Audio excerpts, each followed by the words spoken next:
ಇಂದು ಯಡಿಯೂರಪ್ಪ ಪಾಲಿಗೆ ನಿರ್ಣಾಯಕ ದಿನ. ಇದಕ್ಕೆ ಸಂಬಂಧಪಟ್ಟಂತೆ ಅಪ್ಡೇಟ್ಸ್ ಬರ್ತಾ ಇದೆ, ನೋಡ್ಕೊಂಬರೋಣ.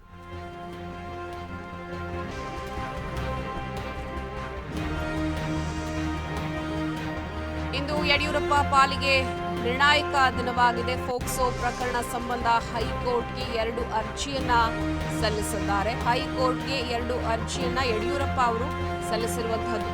ಪ್ರಕರಣ ರದ್ದು ಕೋರಿ ಹೈಕೋರ್ಟ್ಗೆ 1 ಅರ್ಜಿಯನ್ನ ಸಲ್ಲಿಸಲಾಗಿತ್ತು. ನಿರೀಕ್ಷಣಾ ಜಾಮೀನನ್ನ ಕೋರಿ ಹಾಗೆಯೇ ಮತ್ತೊಂದು ಅರ್ಜಿಯನ್ನ ಸಲ್ಲಿಸಲಾಗಿದೆ.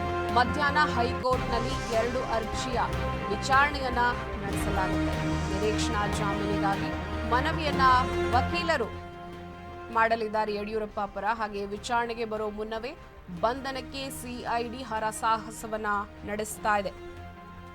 ಫೋಕ್ಸೋ ಕೇಸ್ನಲ್ಲಿ ಅರೆಸ್ಟ್ ವಾರೆಂಟ್ ಜಾರಿಯಾದ ಹಿನ್ನೆಲೆಯಲ್ಲಿ 2 ಅರ್ಜಿಯನ್ನ ಯಡಿಯೂರಪ್ಪ ಅವರು ಇದೀಗ ಸಲ್ಲಿಸಿರುವಂತದ್ದು. ಬಿಎಸ್ವೈಗೆ ಒಂದು ಕಡೆ ಬಂಧನದ ಭೀತಿ ಎದುರಾಗಿದೆ.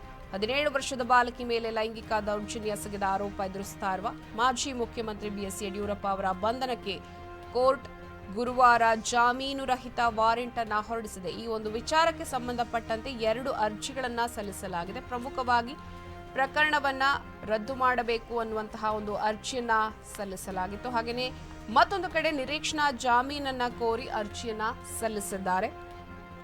ಹಾಗೆಯೇ ಈ ವಿಚಾರಕ್ಕೆ ಸಂಬಂಧಪಟ್ಟಂತೆ ಯಡಿಯೂರಪ್ಪ ಪರ ವಕೀಲರು ಈಗ ನಿರೀಕ್ಷಣಾ ಜಾಮೀನಿಗೆ ಮನವಿಯನ್ನ ಕೂಡ ಮಾಡಲಿದ್ದಾರೆ. ಅಂದ್ರೆ ಮಧ್ಯಾಹ್ನ 2 ಗಂಟೆಗೆ ಕೋರ್ಟ್ನಲ್ಲಿ ಈ 2 ಅರ್ಜಿಗಳ ವಿಚಾರಣೆ ನಡೆಯುತ್ತೆ. ಸಾಕಷ್ಟು ಸಮಾಲೋಚನೆಯನ್ನ ನಡೆಸಲಾಗುತ್ತೆ. ವಿಚಾರಣೆಗೆ ಬರೋ ಮುನ್ನವೇ ಮತ್ತೊಂದು ಕಡೆ ಸಿಐಡಿ ಯಡಿಯೂರಪ್ಪ ಅವರನ್ನ ಬಂಧನ ಮಾಡಬೇಕು ಅಂತ ಹರಸಾಹಸವನ್ನ ಪಡ್ತಾ ಇದ್ದಾರೆ.